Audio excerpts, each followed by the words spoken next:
Laughing Vikings Live. High vibe chats with actors, comedians, and creators, plus stand-up comedy, sketch comedy, and most importantly, you. That's right, join us every Monday for new episodes, and you can be a part of the show on Facebook Live, YouTube Live, and Twitch. Ask questions and interact in the comments, and make sure to share this with your actor, comedian, and creator friends so they can be a part of the show too. Can't make a live show? No problem. You can catch up on your favorite podcast platform and visit laughingvikings.com to find out how you can join the cast and crew. All right, it's time for today's show. Buckle up and make sure you stick around to the end because we have a special surprise for you. All right, ladies and gentlemen, it is Laughing Vikings Live. Happy Monday Fun Day. Let's go.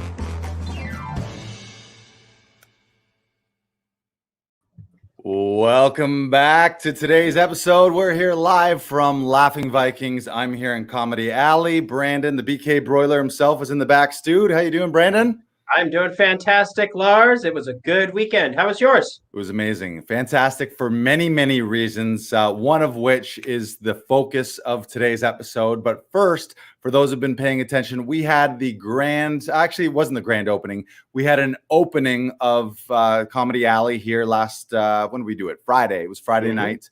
And was it Friday? It was either Friday or Saturday. It was Friday, wasn't it? Yeah, yes. I lose track. It's all a blur to me. But so Friday night, we had our first pro show. We had Mo Ishmael, we had Che DeReyna, we had Sandra Battellini, we had Monty Scott, and I hosted a shindig here. We had our first paid customers. It was a sellout because all of the tickets we sold, all of those people came out. So it was a sellout. Well under guidelines and gathering limits and all that kind of thing. By sellout, I'm kind of saying that facetiously, but we had a grand old time. And the day before that, on Thursday, I had an occurrence in my life, Brandon, I feel is one of the greatest accomplishments of my life. I don't know if you've ever had a day like this, but I had a day as a 43-year-old adult male where I was like, I think this might be like top 5 days of my life. That event was I bought not one, but 2 kazoos. I had a 2 kazoo day. Yeah, I bought, not only did I buy an acoustic right here, check out the acoustic. I also bought, I didn't even know this thing existed. I bought an electric kazoo. So if you're wondering how old Larsy Boy's doing these two recently, he's doing pretty good. He's living a 2 kazoo life right now. So the story is I went to Long and McQuaid. Thank you, Long and McQuaid. They're not a sponsor, but they've provided a ton of the gear here. During the pandemic, I went and basically bought one of every microphone there. We decked ourselves out here in the studio with all kinds of sound and all kinds of gear. And I wanted to get an outdoor amp, kind of just double check for the battery before we start doing live shows. So I brought it into them. And while they were dealing with that, I started to browse around. I'm like, give me a few minutes. I'll browse around. So I found one of these. Nice. Oh, yeah. Ooh, fun. And one of these. What's that, you say? Is that an apple? Not just any apple. It's a shaker apple. Also, you got to compare apples to oranges, of course. So I got one of those here. And when life gives you lemons, you turn them into lemon meringue shakers. Right here, I got one of those. And nothing funnier than a good old comedy banana shaker. Look at this. Yeah. And maybe the pièce de résistance on top of that electric kazoo. I think this is the official comedy instrument right here. A good old slide whistle.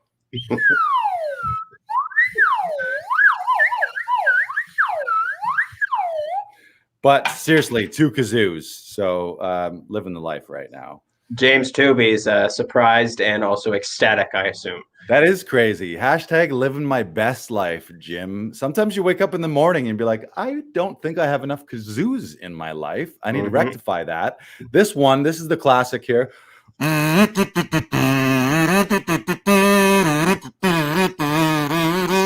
Hey, this one was about $5.99. But yeah, the old electric here, which if you're like, how does an electric kazoo even work? It is, it's made of plastic, but then there's a pickup that goes into the hole here, Okay. And then the this actually plugs in, and the little 1/4 inch goes into the amp, and then you just rock out. There you go. With your kazoo. So come by Comedy Alley. The moral of the story is come check out shows at Comedy Alley, because I have all of the instruments you need for a comedy show. A fruit bowl. The funny thing is I grabbed all that stuff up, and if you're wondering how much does comedy cost, I believe this was about $165 for all of that stuff. But that's 2 kazoos and a whole fruit bowl full of instruments. As I'm approaching the checkout, the guy sees me and he's like, "Did you find everything you need tonight?" And I'm like, "No, I didn't find anything I needed tonight. I found a shit ton of stuff I didn't need, but I kind of do need it. So let's just ring me up here." Because when you run an audition studio, Hello? you never know what you're going to need. Hello? All of this stuff, yeah, maybe it's props for auditions, but a lot of it is for show stuff. I mean, you need a good tambourine. And then also, as things are opening up and people are getting vaccinated, at some point we're going to want to have gatherings. And I feel there's no faster way to start a band than just throw somebody a tambourine and a banana shaker. Right? Immediate hit right there. Exactly. There you go. Ooh. All right. So that was the number one reason. That was the first reason the weekend was amazing. The second reason the weekend was amazing, as I'm sure everyone knows, is yesterday, Sunday, was Father's Day. And the subject of our episode today, our let me say that again. Our special guest is none other than my father. Let's bring him on into the studio. Fred Larsen, live from Hawkstone, which is between Barrie and Orillia, grandfather of Laughing Vikings. There he is, everyone. Here he is. Woo! Hey. Hey, Lars. Hey, Brendan. Hey. Welcome. Nice to see you. It's funny because less than, what time was it when I left? I think I was there with you in that room at 11 a.m. this morning with Camille. We're up there visiting you. Yeah, we just saw you. This is nice. I see you twice in one day, once in real life, once online. And thank you for Real life too, you know. I am alive. Good. Perfect. Yes. And you live out in the country between Orillia and Barrie, Hawkstone, for those people who don't know exactly where it is. That's sort of Oro Medonte. Beautiful part of the country. And we also, just special for the show, we got you swagged up. You want to flash that swag? What are you wearing there? Who are you wearing? Ooh, nice. Who wore it best? Yeah. Chris Drum says, looking good, Fred. Nice. Yeah, we got live comment from Chris Drum, who I went to high school with, and was a former. He used to play volleyball together as well, too. Hey, good to see you. Good to hear you, Chris. And Jim Tooby says, "Hello, Grand Viking father." Yes. Hello. Yes. Well, welcome to the show. You're also you're in Oro Medonte, which is between Orillia and Barrie. We're here in Laughing Vikings, which is in Toronto. One thing that we started a few episodes ago is we wanted to also acknowledge and recognize that the original lands here that we are on in Toronto were originally belonging to the Anishinaabe and also the Haudenosaunee and the Wendat people. So we want to acknowledge that, and also to acknowledge the ongoing and enduring presence of all of our Indigenous and First Nations people, the Métis and also the Inuit as well. So that's a precedent that we want to begin here. And I know that you in the Orillia area, Dad, you're always, at least recently, you've been very active with the Indigenous population out on Rama Reserve. Is that the name of it now? Or is it? Yeah, we have. They partnered with us a couple of times over the last 3 years to put on a First Nations Writers Festival and storytelling and this sort of thing. And we've had about, over the last 3 years, well, not last year, COVID stopped that, of course, too. But up till 2019, we've had about 30 First Nations writers from across Canada reading from their books, talking about how their books arose, and sharing their own personal stories. It's been fabulous. It's been very educational, very informative. And some of those stories aren't so nice, but they're the truth that we all need to know for sure. Is there a story that you'll never forget or that you could tell us right now? Without giving any names, of course. Yeah, well, I mean, a couple of the books that I tried to read all of the books that came to, of the authors that came to our festival. Mm-hmm. And some of them have gone through some extraordinarily difficult times as children, as teenagers, and as adults, very often struggling with alcoholism and drugs occasionally too, but all going back really to the experiences of the residential schools that their parents were in, and often even the 60s scoop here in Ontario as well, where a number of Indigenous children were taken and put into foster care. And even today, we're seeing a great many, far too many First Nations children in foster care across Canada. I think they're only a certain percentage of the population, but they're about 40% of the kids that are in foster care. And something still needs to be sorted out about all of that. It's not right. Yeah. Yeah, 100%. Yeah, Thank you for sharing, Fred. I was always impressed, Dad, too, when you were involved in politics and running there. You always seemed to make extra effort to reach out to the reserve and to the Indigenous and First Nations people and make sure that they were included and that their voices were heard. And obviously that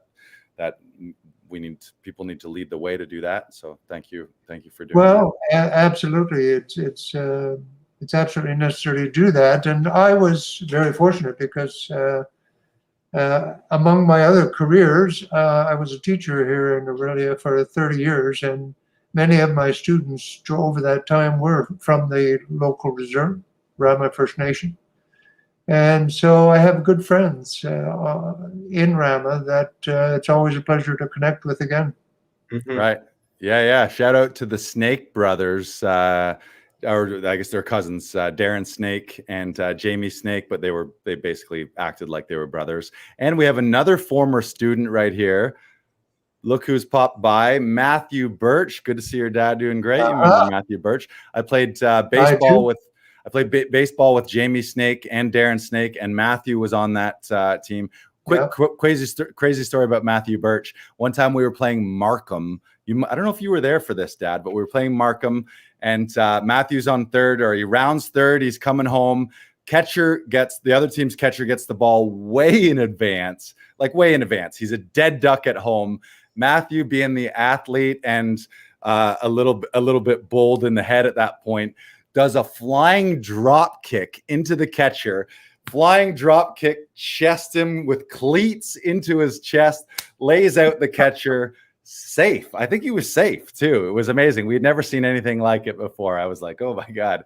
So a shout out to Matthew Birch. I don't know if you're still drop kicking catchers these days, but if you are, kudos to you. So we just want to shift gears a little bit. We're going to take it back. A segment that we always like to begin with is we have something called the 1 minute life story. So Dad, your task here in a moment is you're going to be given 1 minute. Brandon's going to time it on the clock.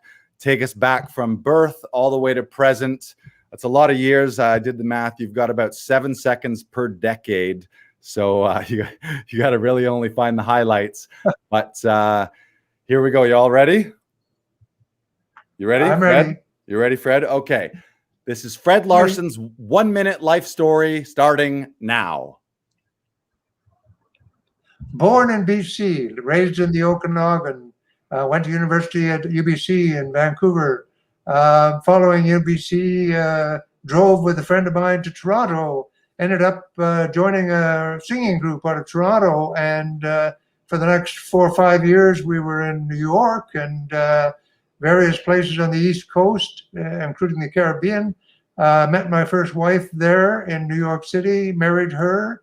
Our first child was born there, Chris. And then after the group broke up, which groups do, we went back to the Okanagan, to Penticton. Lars's older brother, James, was born there. And following his birth, we came back to Ontario. I ended up becoming a teacher in Orillia. And 30 years later, I retired. And here I am now, the grandfather of Laughing Vikings. Oh, Ding, ding, ding, ding, ding, ding. We did miss one very important detail, and it was only because you spent so much time You're right. on the early years. But your second wife, Lois, is also there and has been a big part of the last, how many years now? 12, 13? We'll be 15 this year. Wow. Congratulations. So I think I also forgot to mention the arrival of Lars Classington as well in 1978.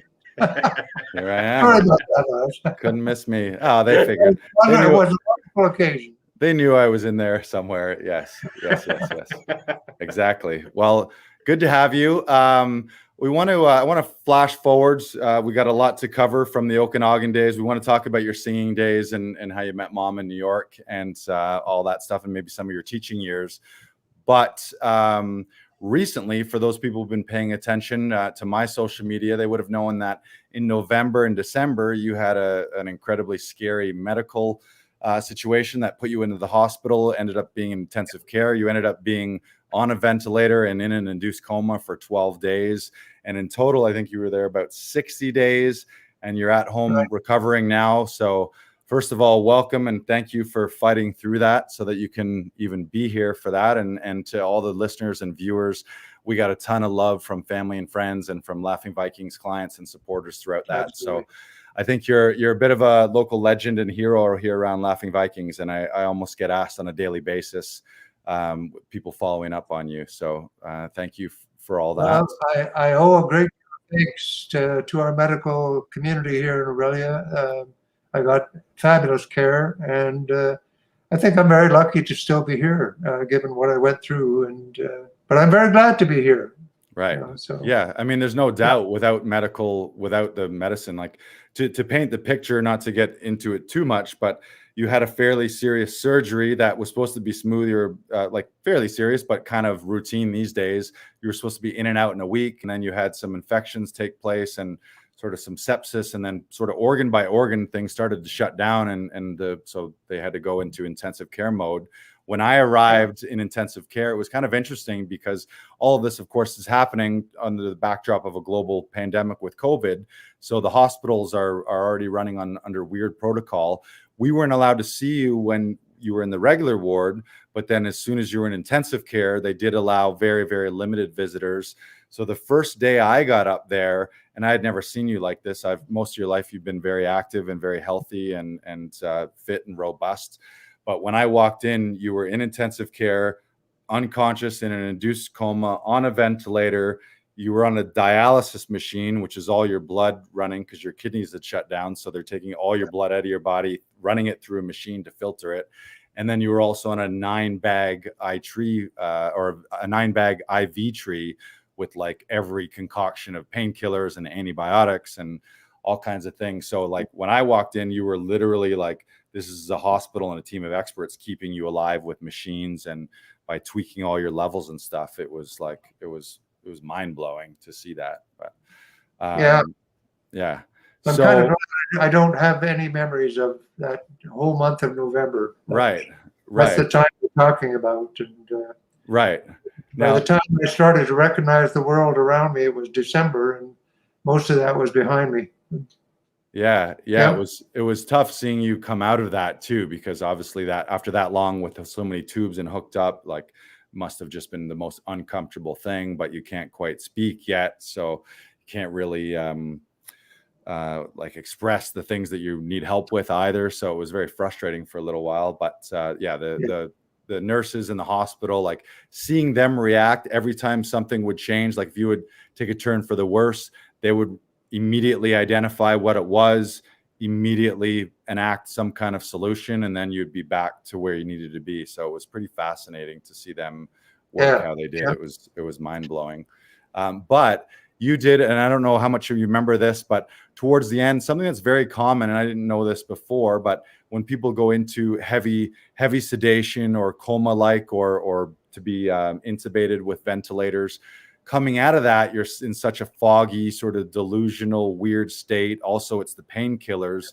You started to have some, like, I would imagine it's like sort of like lucid dreams, or sort of like being in a horror movie where you're just like, especially for you, because you weren't going in there for 60 days. You were thinking you were going in there for a week, and all of a sudden it's gone all haywire. Can you share, what do you remember about that narrative? Because what you told us, and in particular, one day you leaned over to me, and you looked me dead in the eyes, and you're like, when we get out of here, I got a lot to tell you about, like, and I'm like, what is this? Like, so. Well, I also told Lois that one day, Lois, get out of here, because there were terrorists after me, and I traveled to England, back to Orillia on a Canadian Air Force plane, ended up in a kind of semi-prison somewhere where the guards were people you didn't want to tick off because they held a grudge for a long, long time, and they had ways to hurt you. And probably some of that hurting was coming from what was happening to me, but it was a whole other story. And I have promised your brother, Chris, that I will try and write down some of that story. I haven't done it yet, but I still, it's vivid as can be. It's hard to believe how vivid it still is in my mind. So. Right.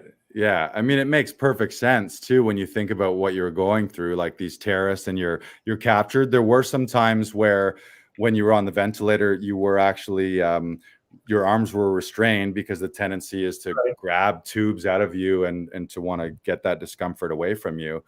Yeah. So it was like, if you've seen V for Vendetta, when Natalie Portman gets tossed in the jail and she's being like tortured and abused, it must have felt like that. Was awful. Yeah. But so you got out of that to, it was weird. We spent Christmas with you via Zoom. You were still in intensive care, so we couldn't visit you. We actually did a live stream comedy show at Laughing Vikings, where you dialed in via Zoom and gave us an amazingly heartfelt, for a lot of people, was the highlight, or at least the heart of our Christmas special, dialing in and giving us a message of good cheer and kindness and peace and all that. And then you got out early January, and like first or second week in January, we find out, drum roll please, you win Citizen of the Year for 2020. Yes, so you go from hanging by a thread in the Orillia Soldiers Memorial Hospital. They kept you alive. No wonder they kept you alive. They're like, we need to give this guy his trophy. So congratulations, Citizen of the Year 2020, City of Orillia. And I know you, maybe you can share some of that work with us. I know you've always sort of throughout your life, but I think even you're one of those people, even after retirement, you're almost more busy or more involved with the community than you ever were. Like your itinerary. I was just going to say, pre-COVID, your itinerary was like every night of the week. You have multiple meetings because you're a member of this club and this committee and that committee and this committee. So tell us about some of the initiatives that you're involved in here in Orillia, and sort of what led to that nomination. Well, it seems that whenever somebody is looking for somebody to be the president, or to be the person that has to, go out in front of the media or whatever, that I volunteer to do things like that. So I have been president of the local Kiwanis Club about 3 years ago, I guess now. I'm now past president, and one of the very great, what's the word I'm looking for, activities that I've really enjoyed is there's been a choir called the Orillia Vocal Ensemble. A friend of mine, Roy Mena, started back in about 10, 12 years ago now. And it's a pay it forward, we call it, choir. We don't charge anything for our concerts, and we have 3 of those a year. And they're good concerts. We've had about 50, 60 people in the choir. And the concerts are usually full, packed house. But instead of charging people to come to hear the choir, we asked them at the intermission to donate to the featured charity of that concert. And over the 10 years the choir has been in existence, and I've only been with it for about 5 or 6 years now, it's raised about $150,000 for local charities. And it's just a marvelous initiative that Roy and others members of the choir started about 12 years ago now. Unfortunately, with COVID, we've had to put that aside. We're hoping maybe we can get started again either this fall or in January, but that remains to be seen as well. What else have I been? About 7 years ago, there was a group of us in town that formed a group called the Huronia Cultural Campus. We were hoping to get access to a piece of provincial property just outside of Aurelia, the Huronia Regional Center, which has been shut down, was shut down in 2009. And we were hoping to get access to that property and turn it into kind of a Banff Center East. We've since changed the name of our group to the Aurelia Center for Arts and Culture. But that's a group also that I've chaired for almost 6 years now, I guess. So, but it's been exciting. We've done brought a lot of entertainers into the area. We've done a lot of educational things. The First Nations group that I was mentioning earlier was part of that. We did that 2017, 18, and 19, 3 First Nations Writers Festivals. And the last couple of years, there were about 4 of us sitting down having coffee one day at Mariposa Market, and we were talking about the environment and what steps needed to be taken. And we really felt, all of us, that the climate change was a threat that we needed to try to deal with. And so we created something called Sustainable Aurelia. And it became a mayor's task force at first. And with the support of Mayor Steve Clark of Aurelia and the council. And they have sponsored us for some funding each year for the past 3 years. And our goal is to create a community here in Aurelia that's much more conscious of the environment, conscious of how to avoid waste, conscious of how to do away with some of the plastics and this sort of thing that we're all seeing around so much, and which are doing so much damage to our planet. And that's turned out very well. We were incorporated last year, and COVID has put a little crimp in our activities, of course, but we're finding that Zoom meetings and webinars still manage to get the message out. And along with a couple of other people, Suzanne LaPearl and Gord Ball, I'm a member of the communications team. So we're writing articles, a tip of the week that goes into a couple of local online media about things that people can do to live more sustainably. And we also write articles featuring some of the companies in town that are moving toward much more sustainable activities. And for example, I'm just going to send an article in tomorrow. There's a local insurance company, McLean and Dickey, that has just renovated a piece of property in Aurelia, and they put in LED lights. They've double pane windows. They've insulated the whole place. They put in special hot water heating, so it's right at source. You don't have hot water cooling off throughout the whole building. A number of methods to make it sustainable business. And it was the incentive of the owners of the company to do that. Nobody said they had to, but they just felt, well, there's an interesting sentence in the article where they say, as an insurance broker, they are seeing the impact of climate change on insurance costs all across the country. Right. And you only have to think about the fires in Alberta and the fires in California and floods and storms and this sort of thing to see how insurance is a huge reactor to the some of the changes that we're seeing in the climate. So I guess that's about it. 4 or 5 different organizations, and it's been a pleasure to work with all of those people. You know, that's the fun part of it, is that the people you're working with are really committed people as well. And they become friends, and you spend a lot of time together, and that's what makes life worth living, you know, with family and friends, and trying to do the right thing.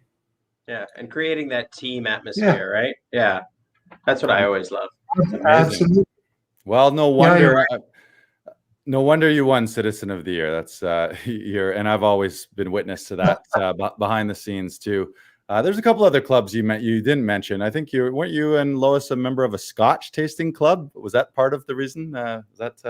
Yes, I'm not sure I got the award for that one, but we are. Yeah, okay. Yeah. Looking forward to them back to.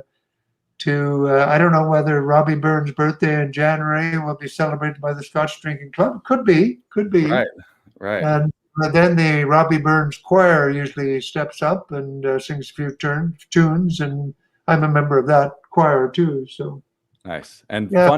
fun fact as well. City of Orillia, also hometown of Gordon Lightfoot, famous singer-songwriter. Also Brian Orser, the figure skater, and Stephen Leacock, the famous comedy writer or classic writer, and now Fred Larsen. So you're in good company there. And don't forget the Mariposa Folk Festival.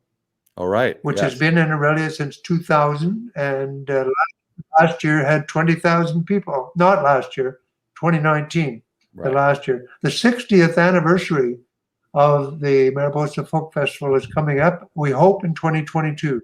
So all your listeners, plan a weekend in July of 2022, come up and really enjoy the tremendous acts that we get at the Mariposa Folk Festival. You can stay at Fred's house in the backyard. Yeah, you can, absolutely. Now I wanted to talk, speaking of being on stage and performances, you mentioned it in your 1 minute life story. I was never alive for this part of your life, because by the time I came around, you were living the family life and you were a teacher. But tell us, how did you get into that singing trio? And tell us a little bit about where that took you up to and including meeting my mother at one of those gigs.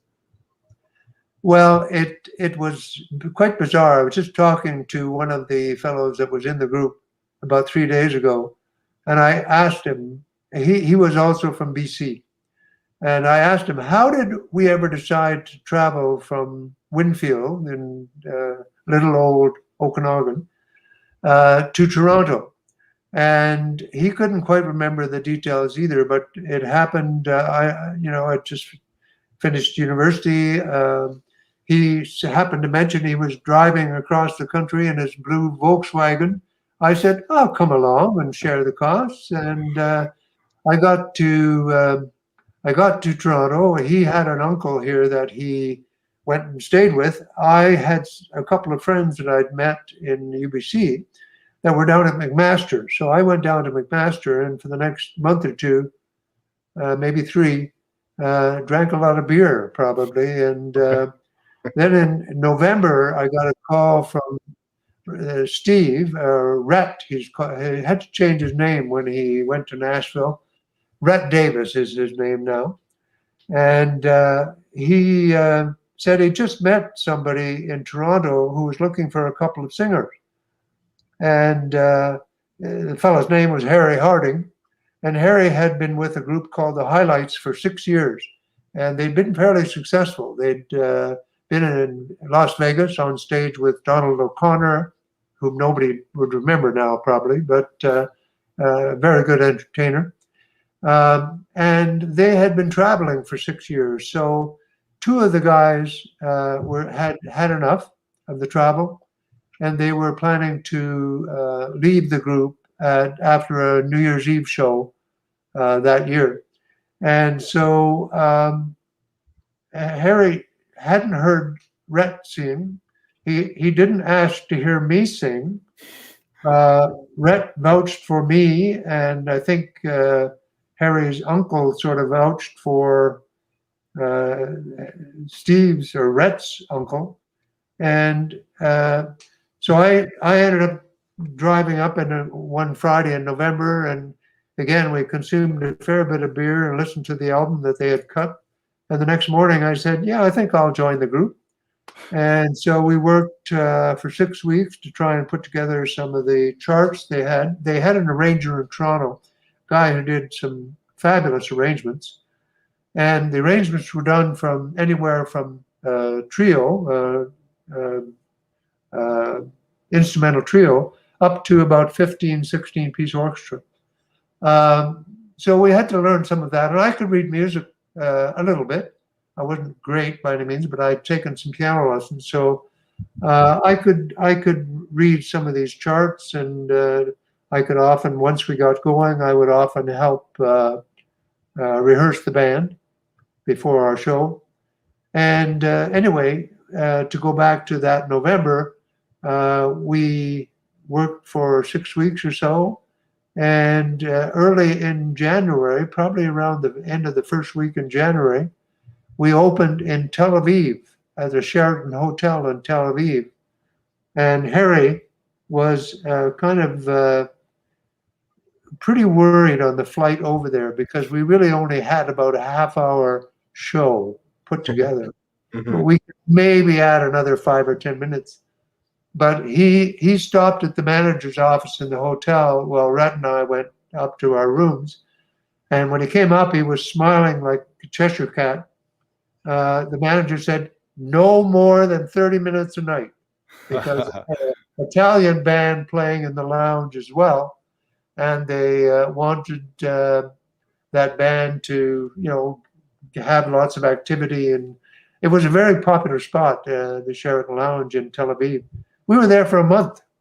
And by the time we finished there, because we would go down to the lounge every afternoon when it was empty, and we would work on our act. And by the time we left there, we had about an hour's worth of material.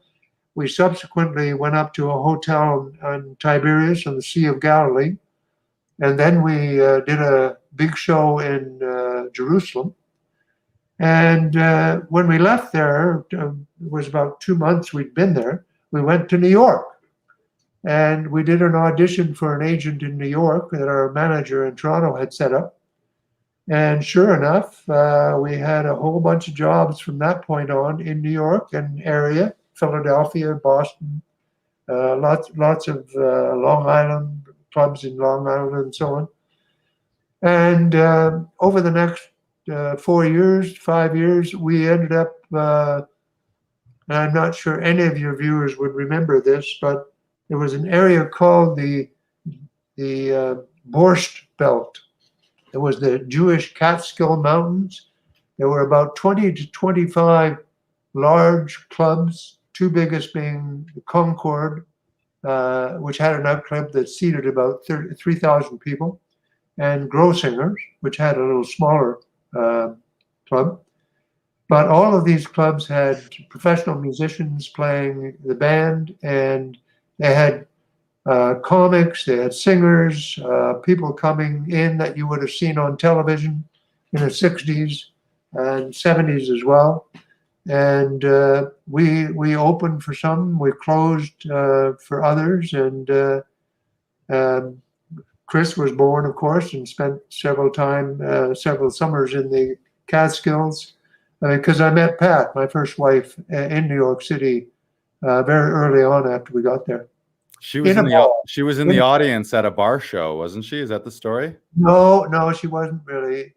You remember Howie, of course, and Howie was a bartender, and we were staying in a hotel right on Broadway and 54th Street, and on 8th Avenue, just a block away, there was a bar called the Triple M, and we used to go there after our shows because, if you've done a show at 10, 11 o'clock, you drive back to New York, you get there about 1 o'clock. you're not ready to go to sleep. So the bars in New York stayed open till 4, and often they'd just shut the door. And if there were friends of the bar owner, you could stay till 5 or 6. And and that's where I met your mother, at the bar one night, and she was lovely, and went out with her for a week and proposed to her a week later. And Wow. we got married, and Chris came along, and then Jamie came along, and then many years later, you came along. Right. So after the 2 weeks of the week after being engaged, how long until the wedding? About 3 months, I think. 3 months. Wow. Yeah. We had to set up, get somebody to. Well, we had somebody that was going to do the catering for us. Unfortunately, about 2 or 3 days before the wedding was supposed to happen, he backed out. Oh. We were very lucky. We'd met a restaurant owner in the Bahamas, actually, because we did a circuit of Hilton hotels in the Caribbean that first year, I think it was, and we met Johnny DeLustro, who owned an Italian restaurant on, I think it was 47th Street, just off 7th Avenue, and he came through. We called him and said, we're not sure what to do, Pat and I. We've lost our caterer and we don't have a room. And he said, leave it to me. The whole restaurant became ours for the afternoon, and he put on the spread food and the drinks, and it was wonderful. Just amazing. Coming up in the clutch. We had a show that night too, so we had to drive to the Catskills. So the wedding was, I think, around noon or 1 o'clock. Then we went to the restaurant and had guests there and had dinner in the afternoon. And then we had to jump in the car and head up to the Catskills, which is about a 2-hour drive, rehearse the band when we got there, and do a show. But my dad came with me, your grandfather, Lars, and my sister. They were both in town for the wedding. And I've never seen my dad quite as loopy as he was on the champagne he was drinking in that pub. Right. That's good. Good fun. That's a strong Danish man who's used to his Danish schnapps too. So he was indeed. Yeah. He said Axel. the next morning he had a little difficulty with the bed going around at night when he got to bed. So those fancy that happens. Those fancy spinning beds. Yeah. That Catskill run is very renowned, especially in the comedy world, because those are sort of like the early years of what became stand-up comedy. Would have been, I guess, in the 50s, 60s, where comedians were always paired with bands or with like a crooner. And your group, the Highlights, that was a 3-person group, but it was sort of like a little bit like the Rat Pack, but you guys had a little bit of like sketch comedy. Like there was a little bit of shtick, like vaudeville type stuff. Like you had canes, or like I remember seeing pictures of you had funny hats or funny like disguises, like a Groucho Marx thing or something like that. It was very comedic influence. Yeah. Well, there was one of the tunes was a special arrangement which had been written by the guy in Toronto. Earl Parnes was his name. I don't know if any of your audience would remember Earl. Long gone now, I think. But it was when vaudeville was king. And so it was Jimmy Durante, Eddie Cantor, Al Jolson, sort of little sketches. And, we had canes for the Eddie Cantor stuff, and we had hats, and we had schnozzes for the Jimmy Durante stuff. And, right. You got a comedy cane back there, don't you, Brandon? Flash the cane. I think I do. Here you go. Yeah, we got one of those on top of our comedy banana shakers. Yeah, there you go. There you go. Yeah. So had you, before being recruited for this, had you performed, or like, did you have any professional background? When was your actual first paid gig? Well, it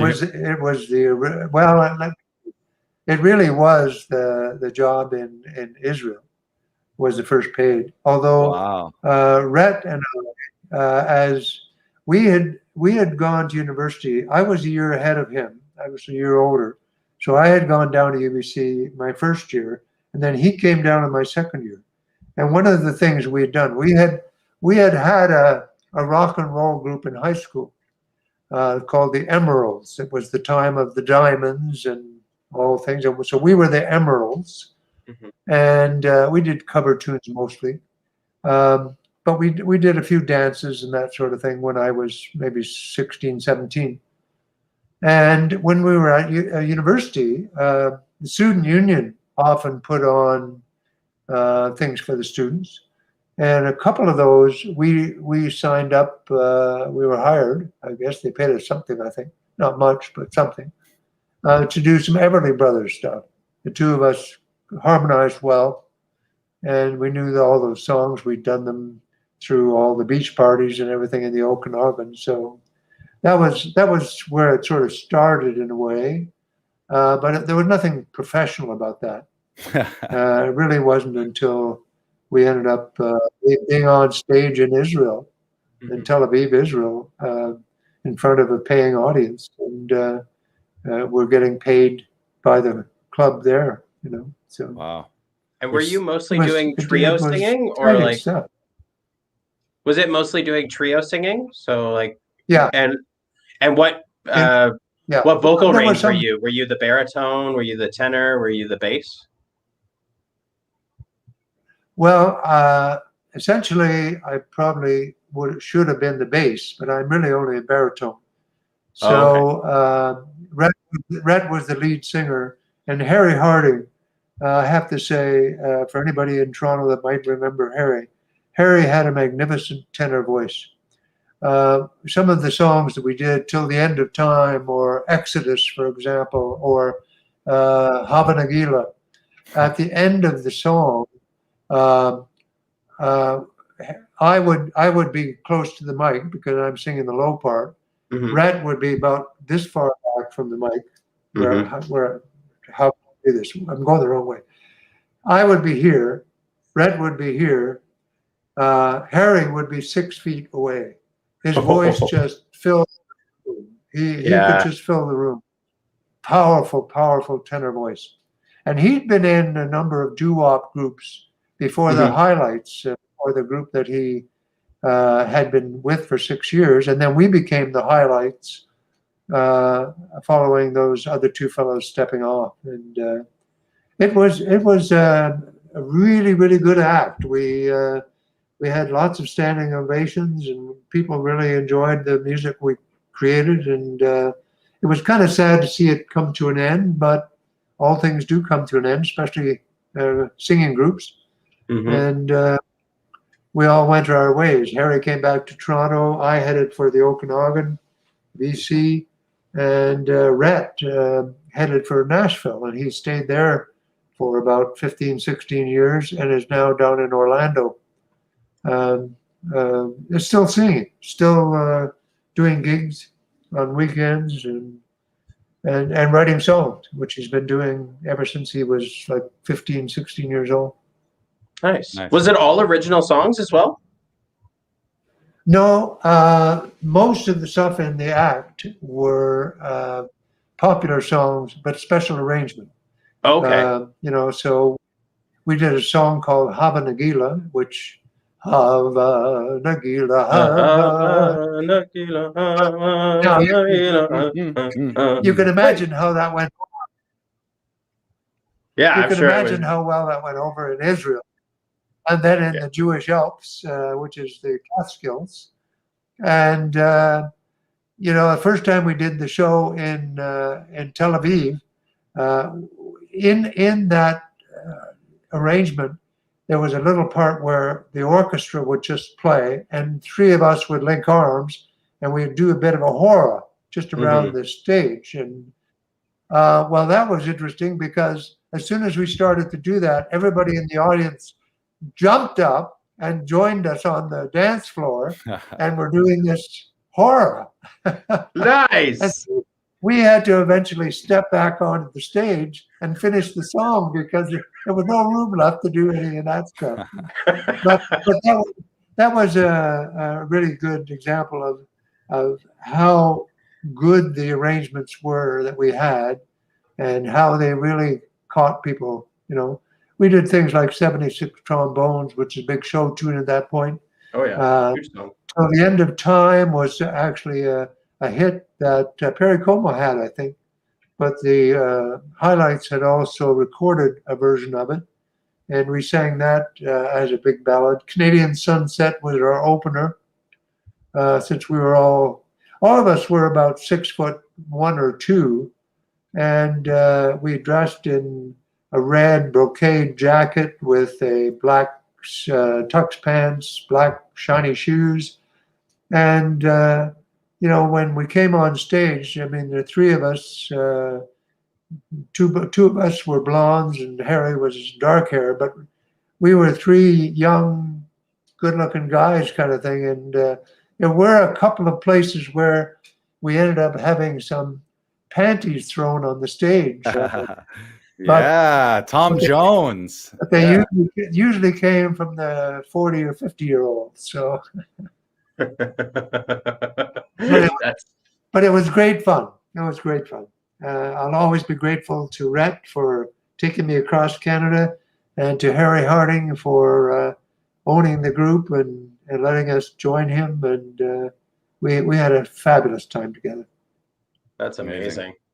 You might have answered this question already, but we always like to ask people, what was the most interesting place that you did a show? Would that be Tel Aviv, or was there an oddball place in the Catskills? What was the most iconic or weird or memorable? Well, I'll mention two places in the Catskills. Certainly, performing in Jerusalem was pretty impressive.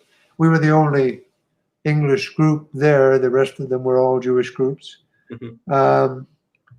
And we also performed for the Duke of Edinburgh in Toronto at the Royal York one time.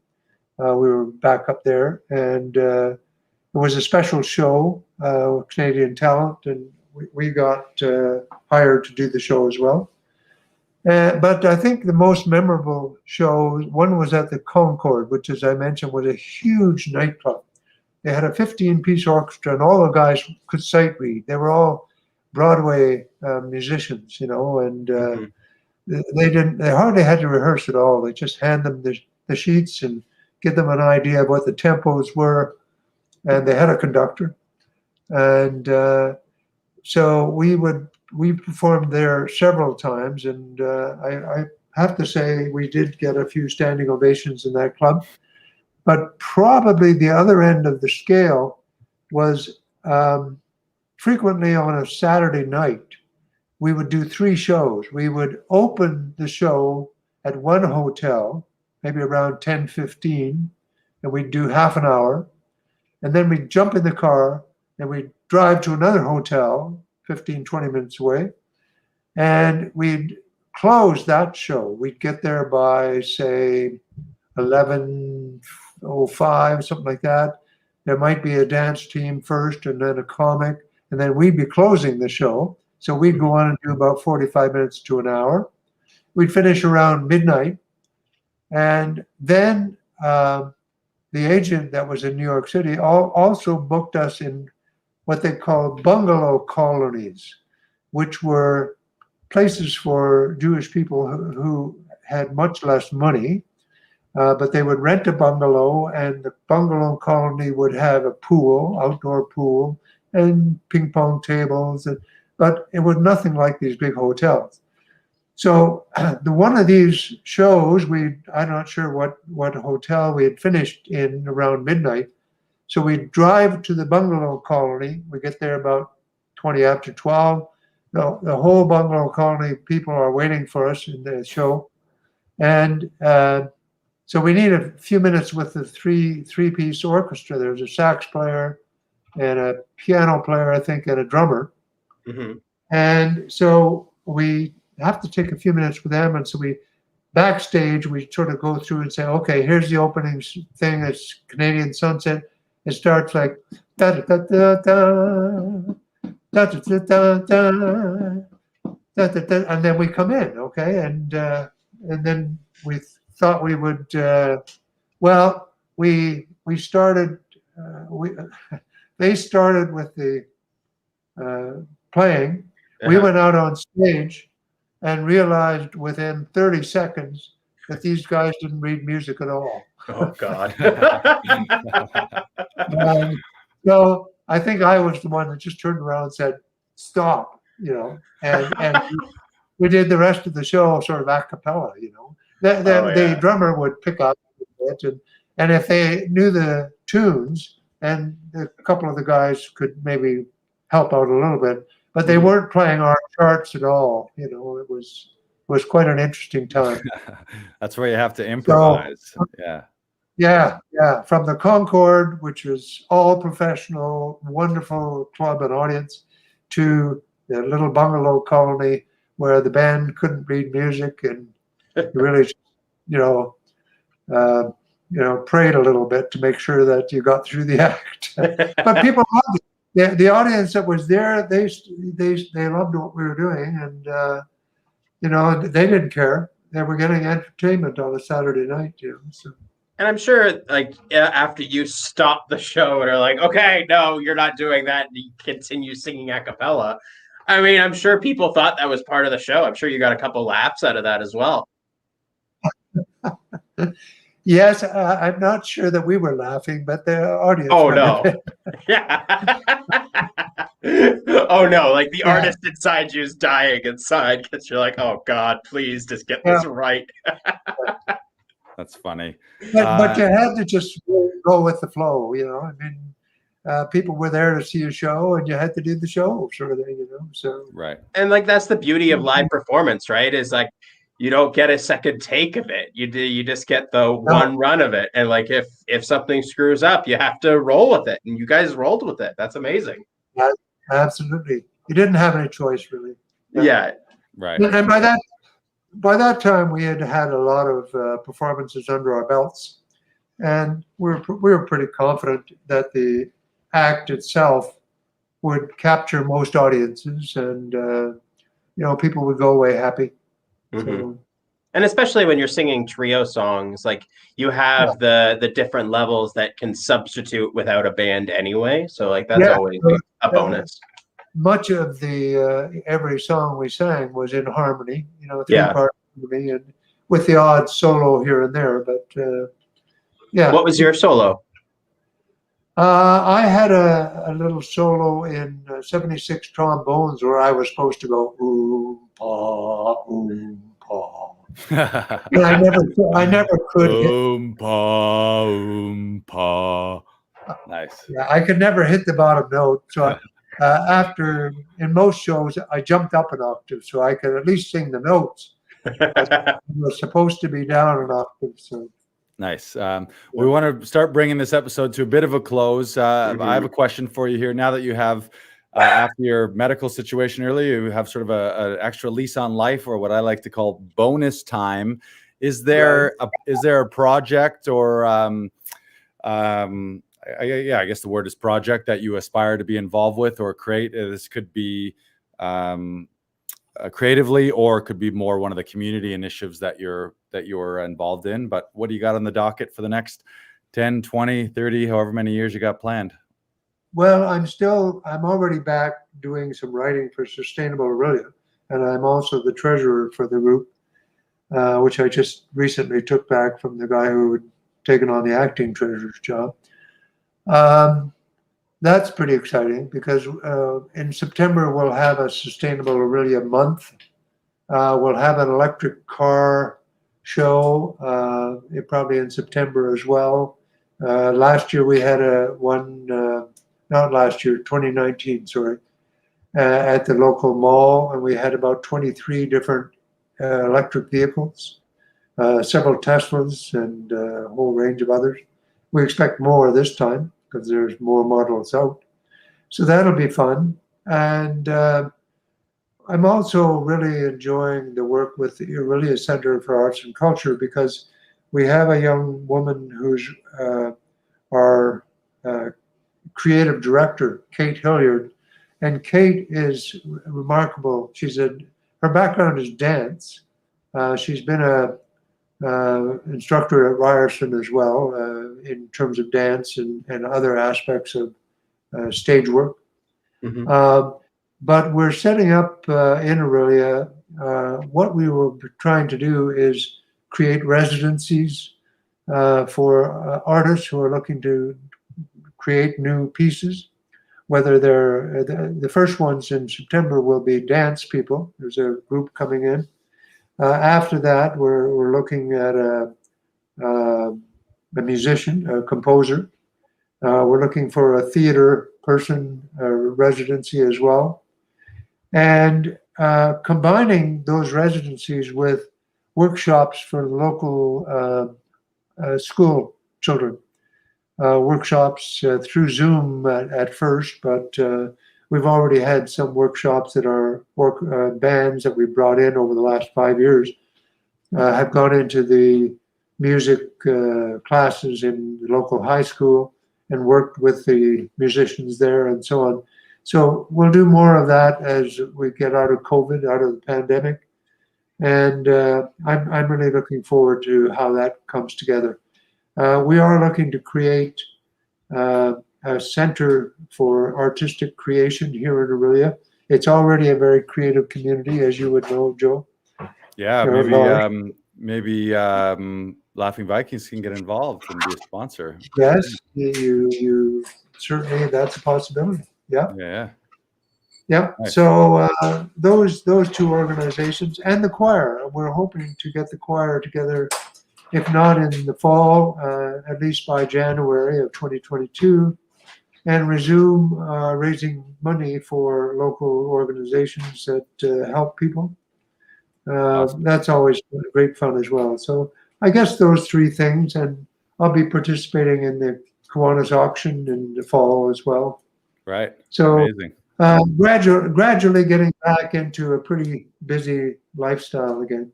Yeah, you just golfed 9 holes recently too, and you parred a hole too. So congratulations on that. Now, Brandon, you wanted to share. We always share a quote of the week, a little inspirational quote. Brandon, you want to fire off that one? I do. To be a father requires patience, love, and giving up the all about me attitude. And I think that's just wonderful for today's episode with you, Fred, and also talking about fathers in general. I know my dad has been so patient with me, and shout out to Rob Knox. He's always doing stuff for the community and always on Zoom helping other people in Vancouver and Arizona. And so thank you for all that you do, Dad. Yeah. And so it's always hard to lose the all about me attitude. And especially as we are actors and artists, the less that we focus on ourselves, the more we're focused on our work. Tom Todoroff, our teacher, always says that as well. And so the more you're excited about things and the more you give over to the team mentality and the more you're giving of yourself, the better off you will be in the long run. Nice, Dad. And you're right. But the quote is a really good one. Right.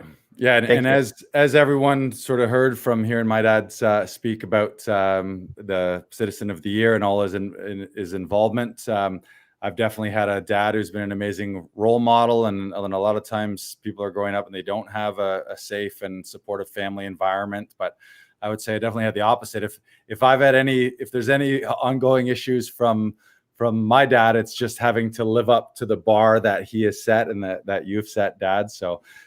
Versus the other terrible things that sometimes kids deal with in their fathers growing up. So thank you for all that. And thank you. I have vivid memories of like hours and hours and hours on end in the backyard with when I was a baseball player and you were hitting balls at me, where it was just like we would literally do that all afternoon and all evening. So thank you for everything that you've done. Super happy to have you still with us and glad you pulled through. Congrats on Citizen of the Year. And the last question for you is, what advice would you give to any current fathers or future fathers out there? Oh, that's quite a challenge. I would say love your children, obviously, and let them be who they discover they want to be. you know, rather than try and shape them into a little mini me sort of thing, you know. We had 3 boys, and every one of them was totally different. And there was no way we could sort of say, well, the second one's going to be like the first one, and the third one, Lars, is going to be like the second one. They all had their individual personalities, and you've got to give them the freedom to find out who they are. Mhm. Yeah. Right. But everyone loves the baby. Well, that's true. I don't know about that, but all right. Right. All right. Thank you so much, everyone, for tuning in, for listening. Dad, thank you for being here today. I'm gonna, no shade to all of our previous guests, but you're my favorite guest that we've had on the show so far. So you'll be a tough act to follow. Thank you. Be sure, if you're new to Laughing Vikings, follow us on all the podcast platforms. You can listen and subscribe. Join us live every Monday at 6 p.m. Hit us up on Instagram at Laughing Vikings.